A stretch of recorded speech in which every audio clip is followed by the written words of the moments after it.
1917. German shells hit Reims. An ancient building collapses. Inside, a mosaic shatters. 1,700 years old. 35 scenes of Roman combat frozen in colored tile. One medallion shows something impossible.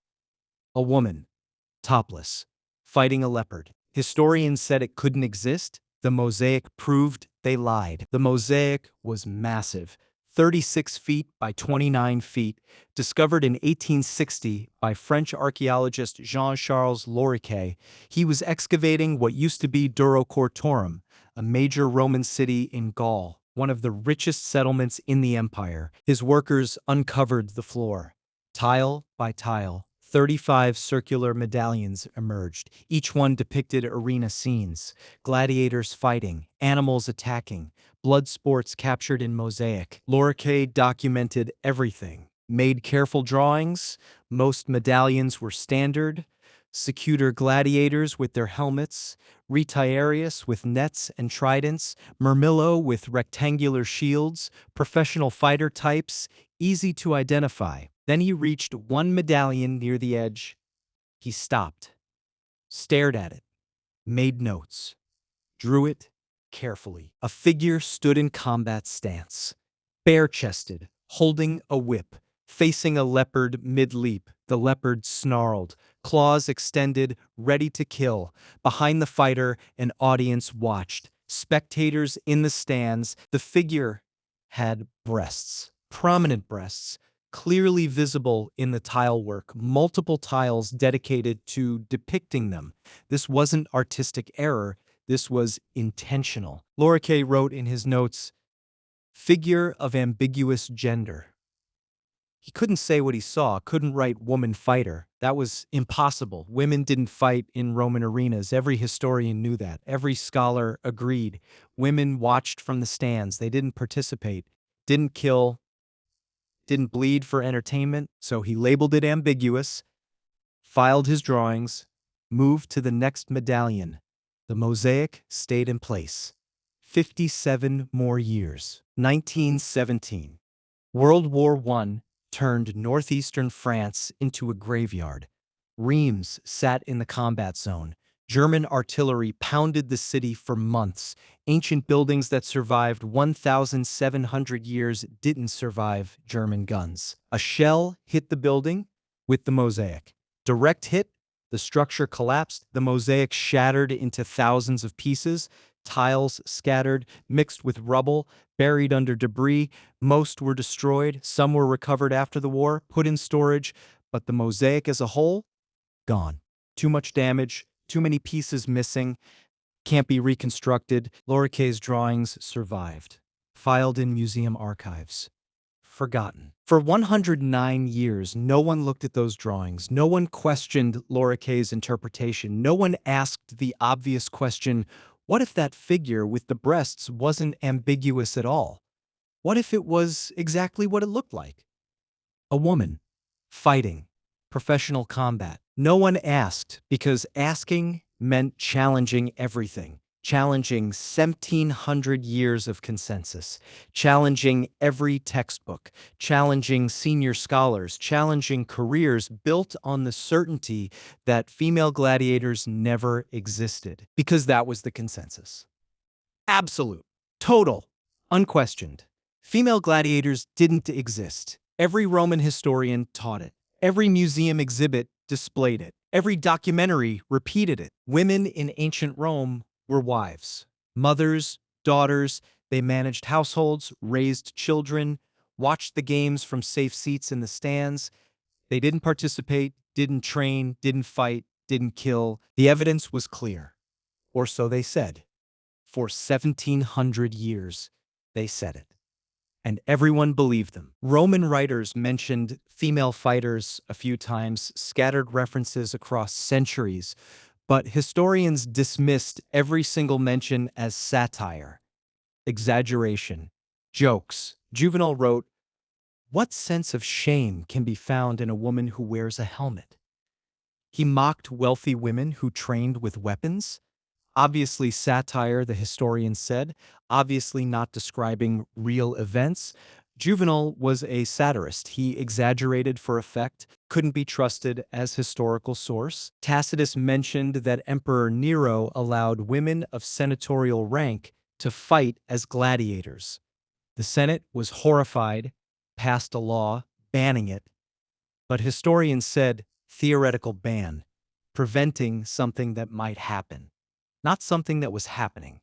Precautionary measure, not documentation of real practice. Suetonius wrote that Emperor Domitian staged gladiatorial games featuring women fighters. But historians said novelty acts, one-time spectacles, condemned criminals forced to fight, not professional gladiators, not real combat athletes. Every written reference explained away, every mention dismissed, every source rationalized as anything except what it plainly stated. Physical evidence existed too. A marble relief in the British Museum, found at a Roman site, shows two female gladiators in combat, both named Achillia, Amazon, professional gladiator names, stage names. The inscription says they both fought honorably. Both were granted missio. Honorable discharge. Historians looked at it and said, anomaly. Probably not real gladiators.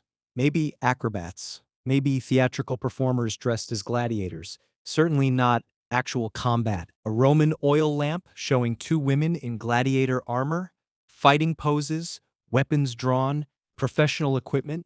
Historians said decorative fantasy, mythological scene, not documentation of reality. Every piece of physical evidence rationalized, explained as something other than what it showed. Why?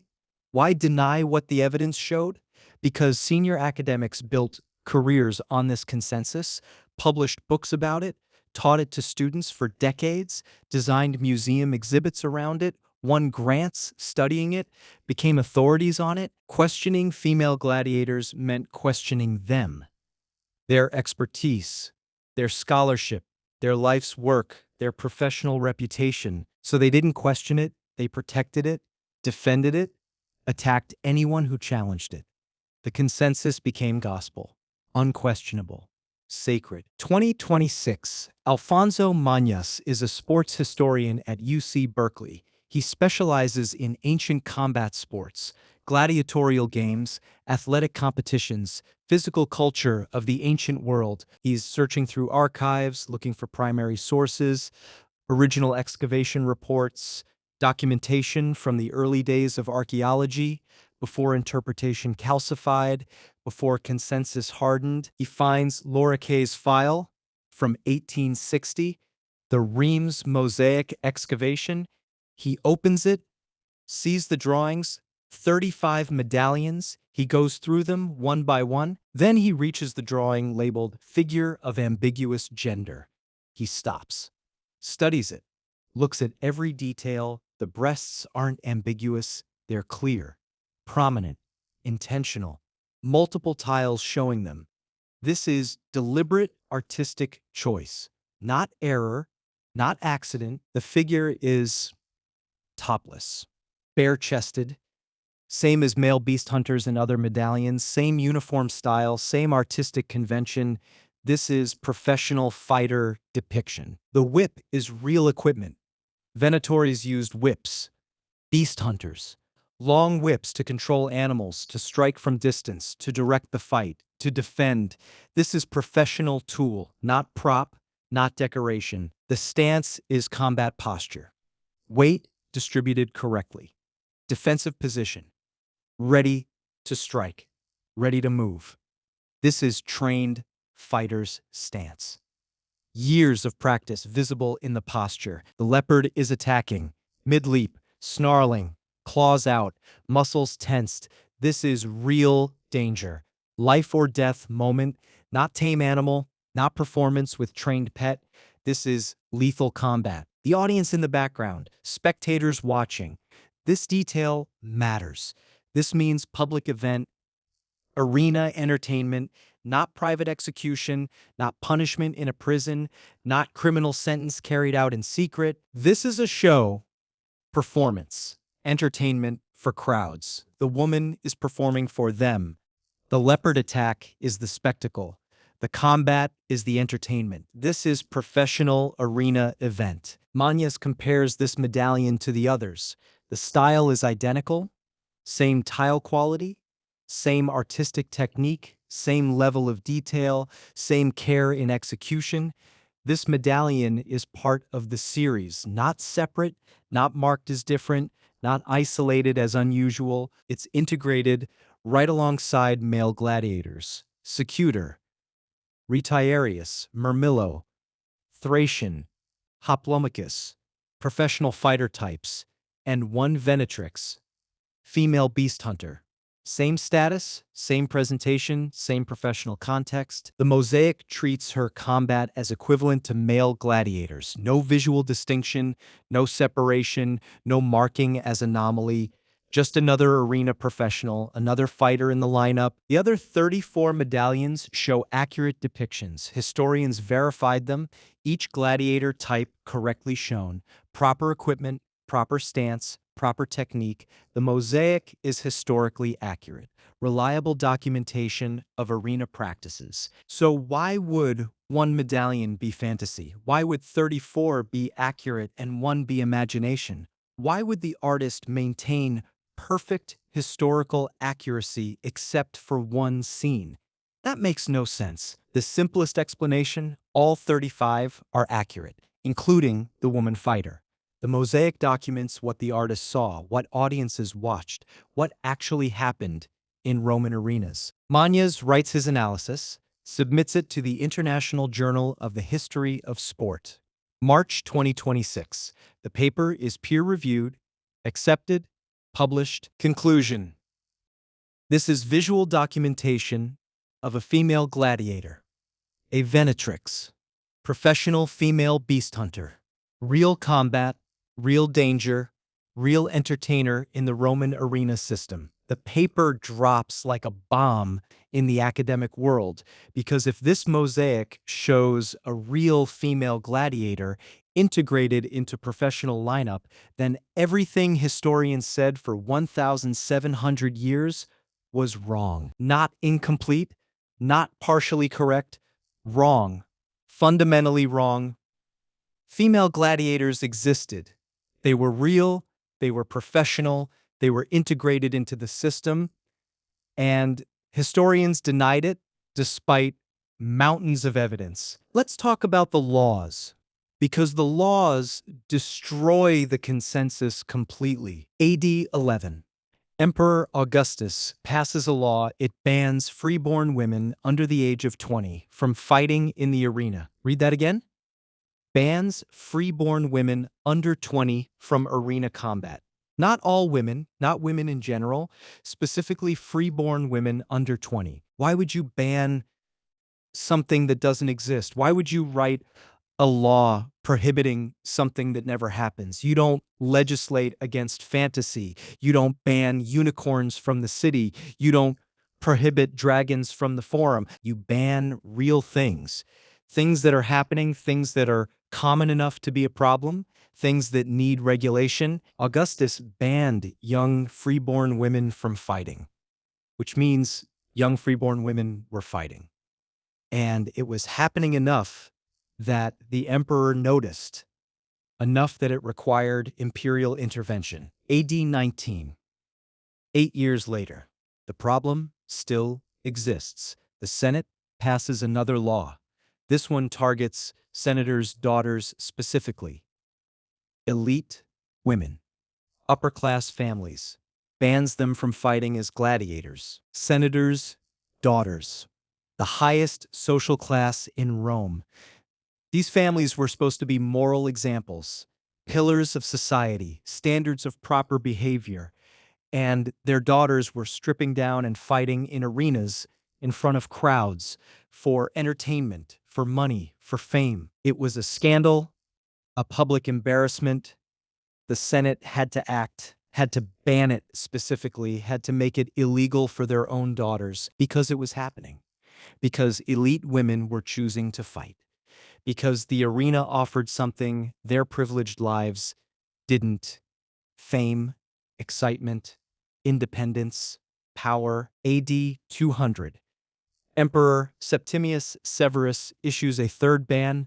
This one is total, complete prohibition. No woman shall fight in the arena under any circumstances, freeborn or slave, young or old, elite or common, all women banned. Three bans: AD 11, AD 19, AD 200, spanning 189 years. Three different emperors felt the need to ban female gladiators. You don't issue three separate bans against something that doesn't exist. You don't keep banning something that never happened. The fact that emperors kept having to ban female gladiators proves female gladiators were real, common, persistent, popular. The first ban only prohibited freeborn women under 20, which means women over 20 could still fight. Slave women could still fight. The law was trying to protect young elite women's dignity. Everyone else, still legal. So for at least 189 years, female gladiators fought in Roman arenas, legally or illegally, openly or secretly, common enough that three emperors across 2 centuries tried to stop it. The laws prove it, but historians ignored them, called them theoretical, said they were preventing something that might happen, not something that was happening. Mental gymnastics to preserve the consensus, to avoid admitting they were wrong. Now let's talk about the British Museum relief, because this is the clearest physical proof: the smoking gun. The evidence so obvious that dismissing it requires willful blindness. A marble relief found at a Roman site in Turkey. Now, in the British Museum collection, it shows two gladiators in combat, both female, both named. The names are inscribed right on the relief, carved into the marble: Achillia, Amazon. Not anonymous figures, not female fighter 1 and 2, named individuals, professional gladiator names. Achillia means female Achilles, the greatest warrior of Greek legend. Feminized. A woman claiming that legacy. That's a stage name, a professional fighter's name, like modern wrestlers or boxers choosing names that project power. Amazon, the legendary warrior women, female fighters who matched men in combat. Another stage name, another professional identity. These aren't birth names, these are arena names, fighter names, brands. The relief shows them in full combat, professional equipment, real gear, greaves on their legs, shin guards, protection from low strikes, manica arm guards, protecting sword arms from slashes, standard gladiator equipment. They hold swords, gladius, short swords, real weapons, sharp blades, not props, not training weapons, not decorative fake swords, real instruments of death. They wear loincloths, sublegaculum, standard gladiator garment, minimal clothing for mobility, for heat management in combat. Professional fighters' uniform. Their poses show trained combat stances, weight distribution, defensive positions, years of training visible in how they stand, how they hold weapons, how they face each other. The inscription says they both fought honorably, both were granted missio, honorable release. They survived the combat, both earned their discharge from the arena through honorable performance. Missio wasn't given to comedy acts. It wasn't given to condemned criminals forced to fight until death. It wasn't given to novelty spectacles or one-time performances. Missio was an honor, a recognition of skill and courage. It meant you fought well, showed bravery, demonstrated technique, entertained the crowd. You earned your survival. You earned your freedom. Two women, named fighters, professional equipment, honorable combat, both granted missio, both freed, both recognized as legitimate gladiators who earned honorable discharge through skill. This is clear documentation of professional female gladiators. Not jokes, not criminals, not forced participants. Professional entertainers who fought, survived, and earned their freedom through combat skill. The relief has been in the British Museum for over 100 years. On display, visible to anyone. Scholars have looked at it, written about it, published papers discussing it, and called it an anomaly. A unique case. Probably not real gladiators. Maybe theatrical performers. Maybe women dressed as gladiators for a festival. Maybe a commemorative piece for something other than actual combat. Anything except what it clearly shows. Two professional female gladiators, named, armed, honored, freed. 2008. Anna Mieczewska is studying Roman oil lamps. She catalogs one showing two female fighters, both in gladiator gear, both in combat poses, weapons drawn, facing each other. But here's what matters. This lamp wasn't a unique art piece, it was mass-produced, made from a mold, multiple copies manufactured, distributed commercially, sold across the empire. Mass production means popular demand. You don't mass-produce fantasy. You don't manufacture multiple copies of imaginary scenes. You produce what sells, what people want to buy, what people recognize. Manufacturers produced what made money. Images that appealed to customers. Images of things people had seen, things they wanted to remember, things they wanted to take home as souvenirs. This lamp was merchandise. Arena merchandise. People bought lamps with images of gladiators because they'd watched gladiators fight. They wanted to remember the experience, wanted a piece of the spectacle, wanted to show friends what they'd seen. If female gladiators didn't exist, why would people buy lamps depicting them? Why would manufacturers produce them? There's no market for fantasy gladiators, no demand for imaginary fighters. The market was for real fighters. Fighters people watched, fighters who were famous, fighters who were popular enough that their image sold products. The existence of mass-produced merchandise proves female gladiators were popular, common enough to be commercially viable, famous enough that people recognized them, successful enough that their image had market value. You don't make souvenirs of things nobody has seen. You make souvenirs of things people want to remember. The lamps prove female gladiators were real, popular, memorable. 2024. A museum curator is using high-resolution CT scan technology, scanning old statues to reveal hidden details, details invisible to naked eye, details hidden by weathering and age. One statue has been labeled female athlete for over a century, shows a woman in athletic pose, partial nudity, museum assumed, discus thrower, runner, Olympic sport. Ancient athletics, the CT scan reveals details the curators never noticed. An arm guard? Manica, the kind gladiators wore. Combat armor, not athletic equipment. The loincloth is sublegaculum, gladiator garment. Fighter's clothing, not athletic wear. The stance isn't athletic, it's combat posture. Defensive position. Weight on the balls of feet, ready to move, ready to strike, ready to defend. This statue isn't an athlete. It's a gladiator. A female gladiator.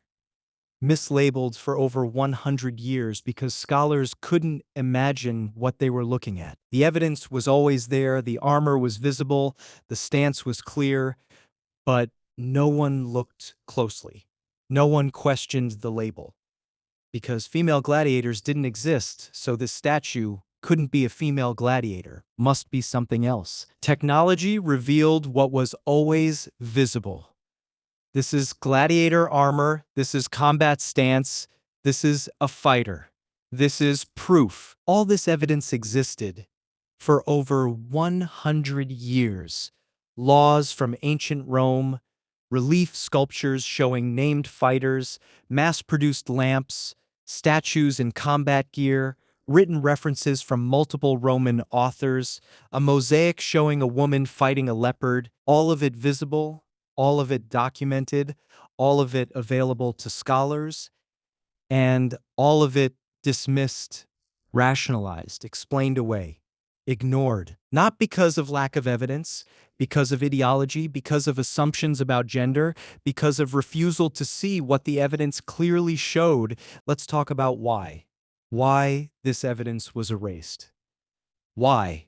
For 1,700 years, despite everything, historians said female gladiators didn't exist. 3 layers of erasure, 3 different groups with 3 different reasons, all conspiring to write female gladiators out of history. Layer 1.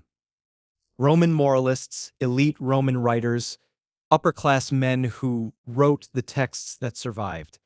They hated female gladiators, wrote against them constantly, condemned them as violations of gender norms. Women's role was domestic, managing households, raising children, supporting husbands.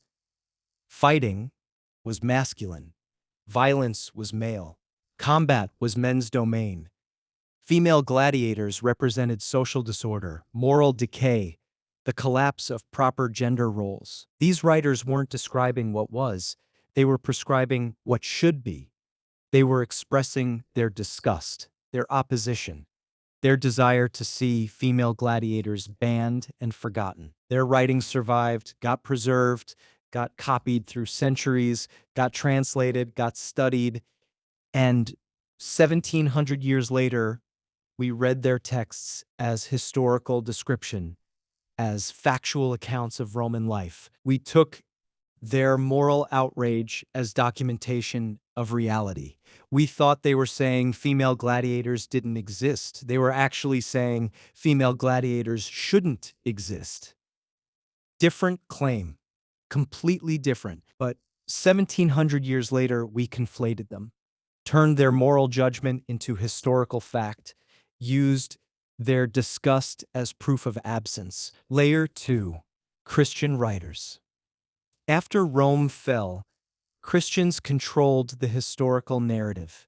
They wrote about Rome to prove pagan decadence, to show why Rome deserved to fall, to contrast pagan sin with Christian virtue. Female gladiators fit perfectly into this narrative. Proof of pagan moral corruption. Proof that Rome violated God's order. Proof that women who abandoned their proper roles brought about Rome's destruction. So, Christian writers mentioned female gladiators as evidence of sin, not as normal entertainment, as aberration, as scandal, as proof of how far Rome had fallen from righteousness. They reframed female gladiators as moral lesson, not historical fact. And in doing so, they made female gladiators seem rare, shocking, unusual, when in reality, they were common enough to require multiple legal bans across 2 centuries. Layer 3. Victorian archaeologists. The 1800s scholars who excavated Pompeii and other Roman sites, who found the physical evidence, who documented the reliefs and statues and lamps. They couldn't imagine women fighters. Their worldview didn't allow it. Victorian society had strict gender roles. Women were delicate, nurturing, domestic, moral guardians, keepers of virtue. Violence was masculine, combat was male, aggression was unnatural for women. The idea of women choosing to fight, to kill, to entertain through violence was incomprehensible, impossible, against nature, against God's design. So when Victorian archaeologists found evidence of female gladiators, they rationalized it away. The relief? Anomaly. The lamp? Fantasy. The laws? Theoretical. The statue? Mislabeled as athlete. Every piece of evidence explained as something other than what it clearly showed. They weren't lying, they weren't deliberately covering up, they genuinely couldn't see it. Their worldview filtered their perception, made them blind to evidence right in front of them, made them reinterpret everything to fit their assumptions. This is how ideology works. It doesn't make you dishonest, it makes you unable to see things that contradict what you already believe. You look at a female gladiator statue and see an athlete, because gladiator is impossible. So it must be athlete. Layer 4. Modern scholars. 1900s through 2020s. They inherited the consensus from Victorians. Female gladiators didn't exist. That was the established fact. The textbook fact, the museum fact, the academic consensus. Challenging it meant challenging senior scholars, questioning published research, rewriting textbooks, redesigning exhibits, admitting the field had been wrong for over a century. Easier to maintain the consensus, to say, not enough evidence, to dismiss each new piece of proof as insufficient, to wait for more data, to preserve the status quo, to protect reputations, despite laws proving it, despite relief sculptures showing it, despite mass-produced lamps depicting it, despite statues wearing gladiator armor, despite a mosaic integrating a female fighter into a professional lineup, despite everything. Modern scholars clung to denial, not because of lack of evidence, because admitting female gladiators were real meant admitting 1,700 years of historians had been wrong. And that's a hard thing to admit, especially when you're one of those historians. Professional incentives aligned against truth. Careers depended on the consensus. Grants required citing established scholarship. Tenure committees valued conformity. Museums didn't want to redo expensive exhibits. So the lie persisted. Protected by institutional inertia, by professional incentives, by the difficulty of admitting error, by the weight of 1,700 years of wrong scholarship, until Alfonso Mañas opened an archive folder in 2026, looked at a drawing from 1860, saw what Laura Kay saw but couldn't accept, saw a woman fighting a leopard, saw professional equipment, saw combat stance, saw audience watching, saw a venatrix, a female beast hunter, a professional gladiator, integrated into a mosaic alongside male fighters, treated as equivalent, presented as normal, and refused to accept the lie, refused to rationalize it away, refused to call it ambiguous, refused to preserve the consensus. He published the truth. March 2026. This is visual documentation of a female gladiator, professional, real, documented in a mosaic that accurately depicts 34 other arena scenes. No reason to think the 35th is fantasy. The paper forced the academic world to confront what they'd denied for 1,700 years. The evidence was always there, they just refused to see it. Female gladiators were real. They fought in arenas across the Roman Empire, they trained professionally, they earned stage names, they wore professional equipment, they fought dangerous animals, they fought each other, they entertained crowds, they earned fame, they earned money, they earned freedom through honorable discharge. They were integrated into the gladiatorial system, not rare anomalies, not condemned criminals, not novelty acts, professional fighters, arena entertainers, part of the spectacle, common enough that Augustus banned young freeborn women in AD 11, common enough that the Senate had to specifically ban senators' daughters in AD 19. Common enough that Severus issued a total ban in AD 200, common enough that merchants mass-produced lamps with their images, common enough that commemorative reliefs showed their names and honored their skill, common enough that mosaics integrated them into professional lineups. They existed, they fought, they died, they survived, they earned glory, and history tried to erase them. Not because of lack of evidence, because of ideology, because Roman moralists hated them, because Christian writers reframed them as sin, because Victorian archaeologists couldn't imagine them, because modern scholars protected reputations and careers. 3 layers of erasure, 1,700 years of denial, all collapsing in 2026 because one researcher looked at one drawing and refused to believe the official story. So who were these women? Why did they fight? What drove them into arenas? Some were slaves, forced into combat.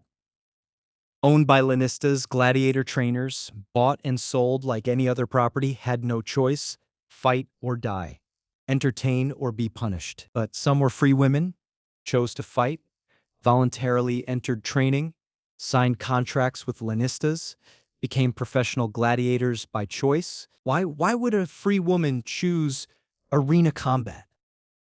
Choose to fight wild animals, choose to risk death for entertainment, fame? Successful gladiators were celebrities, crowds knew their names, chanted for them, bought merchandise with their images, they were famous across the empire. Money. Gladiators earned substantial pay, prize money for victories, bonuses for spectacular performances, appearance fees, endorsement deals. Some gladiators died rich. Freedom from social constraints. Roman women faced severe restrictions, couldn't hold office, couldn't vote, couldn't control their own property in many cases, expected to be modest, obedient, domestic. The arena offered escape. A woman gladiator made her own choices, controlled her own career, earned her own money, built her own fame, lived by her own skill and courage. That's why senators' daughters fought. Why elite women entered arenas. Not because they needed money. They had money. They wanted something money couldn't buy in normal society. Power. Recognition. Achievement based on skill rather than birth. Identity beyond family name. Glory earned through personal courage. The Senate banned them because their participation was scandal. These women were supposed to be moral examples, embodiments of traditional virtue. Their arena fighting shattered those expectations, proved those restrictions were artificial. Female gladiators often fought as venatores, beast hunters, fighting wild animals rather than other gladiators. Lions, leopards, bears, boars, dangerous animals imported from across the empire. The Reims mosaic shows exactly this. A venatrix fighting a leopard, whip in hand, professional stance, crowd watching, standard beast hunt format, same as male venatores, same danger, same skill required, same entertainment value. Beast hunting required different skills than gladiator combat. Reading animal behavior, managing distance, using terrain, anticipating attacks. It was specialized, professional, required years of training. Female gladiators trained in ludi, gladiator schools, same facilities as men, same trainers, same weapons, same regimen, learned combat techniques, practiced with weapons, built strength and endurance, studied tactics. Training was brutal.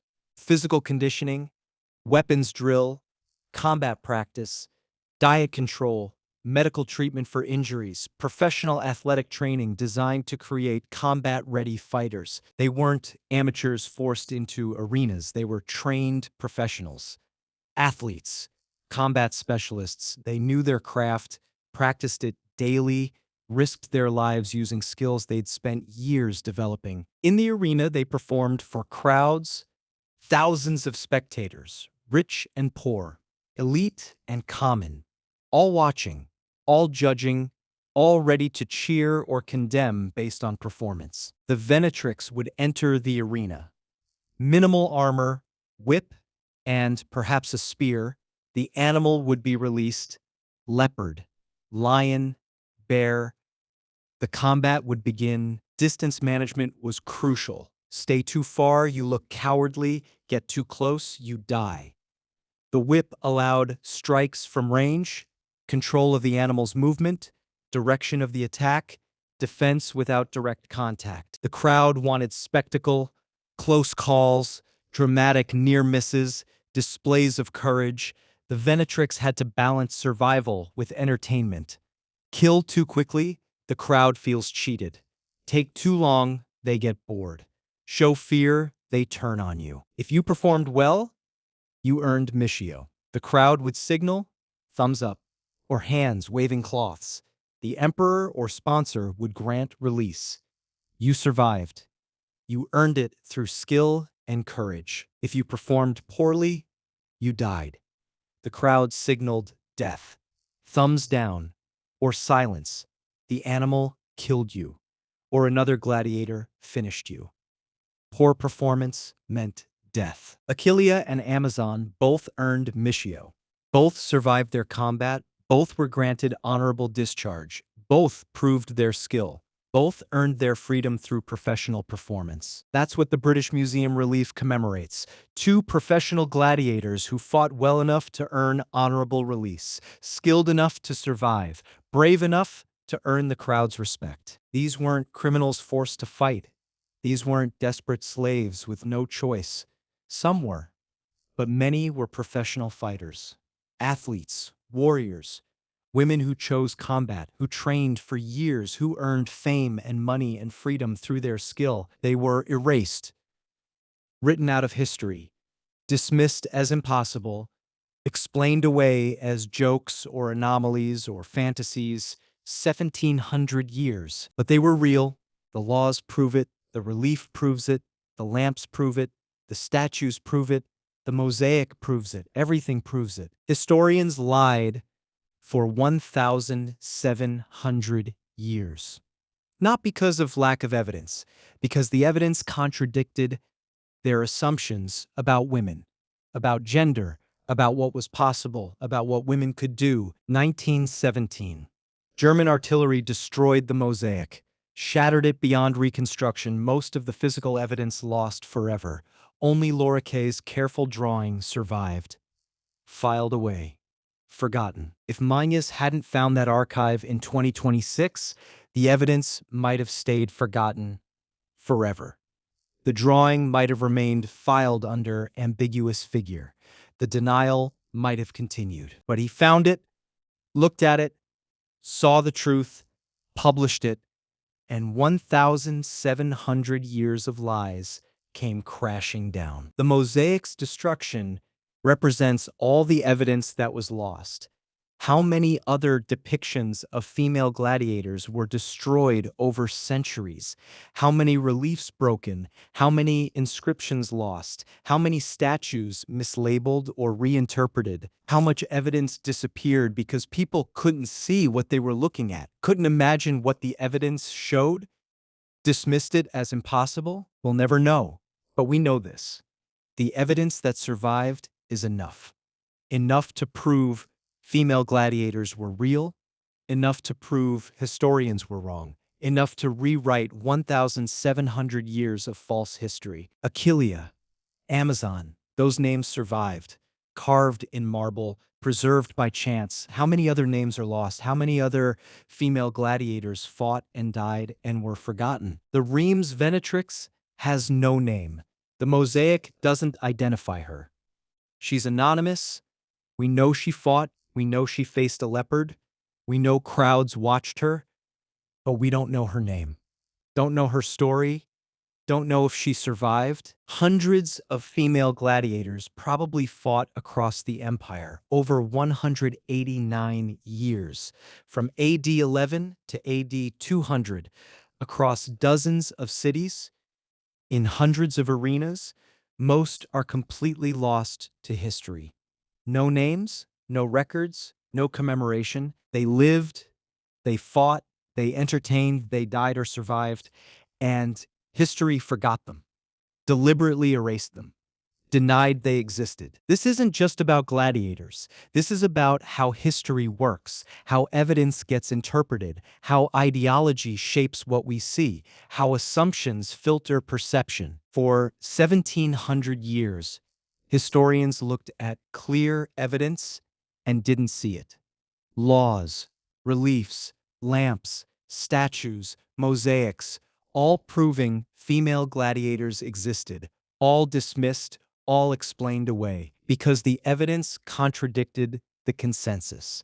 And the consensus was protected by Roman moralists, by Christian writers, by Victorian archaeologists, by modern scholars, by professional incentives, by institutional inertia. The evidence was always there, visible, documented, accessible, but ideology made it invisible, made scholars blind to what they were looking at. If historians were wrong about female gladiators for 1,700 years, What else are they wrong about? What other evidence are we dismissing? What other assumptions are filtering our perception? What other truths are we refusing to see? History isn't just about finding evidence. It's about being willing to see what the evidence shows, even when it contradicts what you believe, even when it threatens established scholarship, even when it requires admitting you were wrong. The female gladiator story is a lesson in humility,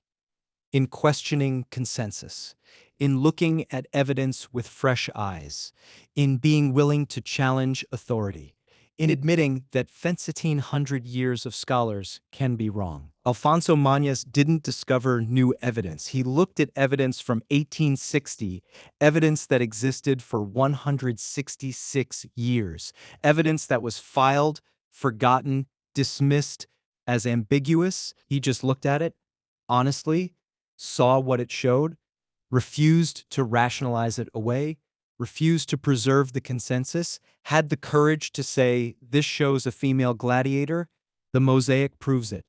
The historians were wrong. That's all it took. One scholar willing to see, willing to challenge, willing to publish truth despite 1,700 years of denial. The mosaic is gone, destroyed in 1917, can't be reconstructed, can't be re-examined. Only the drawing remains.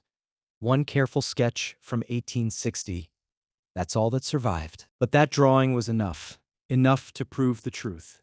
Enough to overturn 1,700 years of false history. Enough to vindicate female gladiators. Enough to restore them to history. One destroyed mosaic. One forgotten drawing. One researcher who refused to believe the lie. And everything changed. Somewhere in the ruins of ancient Rome, there are tombs. Graves of female gladiators, most unmarked, most forgotten, some probably destroyed over centuries. These women lived, trained, fought. Some died in arenas, some earned freedom, some became famous, some were forgotten. All were erased from history by scholars who couldn't imagine women warriors. Now they're being restored. Museums are relabeling statues, textbooks are being rewritten, documentaries are being corrected, the British Museum relief is being reinterpreted, the oil lamps are being understood as documentation, not fantasy. Female gladiators are being written back into history, where they always belonged, where the evidence always showed they were, where ideology erased them from. It took 700 years. But truth is being restored. The ultimate irony. Roman moralists condemned female gladiators, wrote against them, tried to erase them from memory. Christian writers reframed them as sin. Victorian archaeologists couldn't see them. Modern scholars denied them. All of that erasure almost worked, almost succeeded in writing female gladiators out of history completely. But the evidence survived. Despite wars, despite time, despite ideology, despite 1,700 years of denial, a mosaic destroyed by artillery, a drawing preserved by chance, a researcher willing to look honestly, the women themselves are gone, dead for 1,700 years.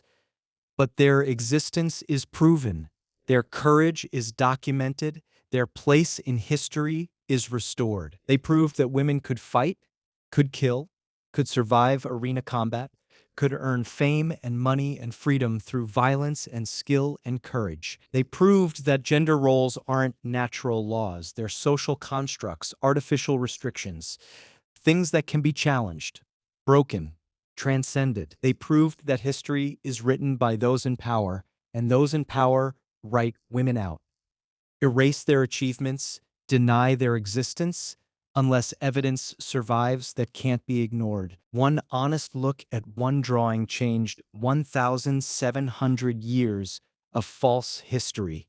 That's the power of truth. That's the fragility of lies. They only survive while people look away, while people accept authority, while people don't question. One person questioning, One person looking honestly, one person refusing to accept the consensus. That's all it takes to shatter centuries of falsehood. Alfonso Mañas did that, opened an archive, looked at a drawing, saw a female gladiator, published the truth, and 1,700 years of denial collapsed. The evidence always spoke. Laws banning what allegedly didn't exist, reliefs showing named fighters earning honorable discharge, mass-produced merchandise celebrating fighters who allegedly weren't real, statues in combat armor mislabeled as athletes, a mosaic integrating a woman fighter into a professional lineup, all of it speaking, all of it proving, all of it showing the truth for 1,700 years, waiting for someone to listen, waiting for someone to see, waiting for someone to believe what it showed. Mañas listened, saw, believed, published, and the truth finally prevailed. Achillia, Amazon, the unnamed Venatrix in the Reims mosaic, all the other female gladiators whose names are lost, who fought and died and were erased, who were denied by history for 1,700 years, they're vindicated now. History acknowledges them, admits they existed, admits they fought, admits they were professionals, admits they were real. It took 1,700 years. But they're vindicated. Female gladiators were real. They trained in ludi. They fought in arenas. They faced wild animals. They fought each other. They entertained crowds. They earned stage names. They became famous. They earned money. They earned freedom through Missio. They were professional fighters integrated into the gladiatorial system. They weren't anomalies. They weren't rare cases. They weren't condemned criminals only. They were common enough that 3 emperors across 189 years felt the need to ban them. Common enough that mass-produced merchandise depicted them. Common enough that commemorative reliefs honored them. Common enough that mosaics integrated them into professional lineups. They were part of the system, part of arena entertainment, part of Roman spectacle, professional fighters with training and equipment and status. History denied it for 1,700 years, not because of lack of evidence, because of ideology, because of assumptions about gender, because of refusal to see what the evidence clearly showed, because of protection of professional reputations and institutional consensus. This story isn't just about ancient Rome. It's about now, about how we interpret evidence, about how ideology shapes perception, about how consensus can be wrong for centuries, about how authority can be blind, about how truth can be suppressed by those invested in lies. It's about the courage to question, to look honestly, to challenge consensus, to publish truth despite opposition, to overturn centuries of false scholarship. It's about the power of evidence, how it survives, how it waits, how it speaks to those willing to listen, how one honest look can shatter centuries of denial. One drawing survived World War I. One researcher found it in 2026. One paper overturned 1,700 years of lies. That's how fragile false consensus is. That's how powerful truth is. That's how important honest scholarship is. The mosaic was destroyed in 1917. The physical evidence shattered, but the documentation survived. The careful drawing from 1860, the detailed record of what the mosaic showed, that was enough. Enough to prove the truth. Enough to vindicate the women who fought. Enough to expose 1,700 years of denial. Female gladiators fought. They lived, they mattered, they were real people with real skills and real courage who performed real combat in real arenas for real crowds. They earned real fame and real money and real freedom. They were real professionals in a real industry. History tried to erase them, tried to pretend they never existed, tried to rationalize away every piece of evidence, tried to protect a false consensus for 1,700 years, but the evidence survived. And in 2026, one researcher looked honestly, saw the truth, published it, and the erasure ended. The Reims mosaic was destroyed in 1917. German artillery shattered it. The tiles scattered. The evidence was lost, or so it seemed, but Loricquet's 1860 drawing survived. One careful sketch of 35 medallions, including one showing a woman fighting a leopard. One piece of documentation that proved what historians denied for 166 years after the drawing was made. The mosaic is gone. But its testimony survived, its proof survived, its witness to female gladiators survived. And in 2026, that testimony finally got heard, finally got believed, finally overturned 1,700 years of lies. The mosaic's destruction almost succeeded in erasing the evidence, almost succeeded in keeping female gladiators erased from history. But one drawing was enough. Enough to prove the truth, enough to restore justice, enough to vindicate the women who fought. One destroyed mosaic, one surviving drawing, one honest researcher, and 1,700 years of lies came crashing down. Female gladiators were real, and no amount of denial can erase that now.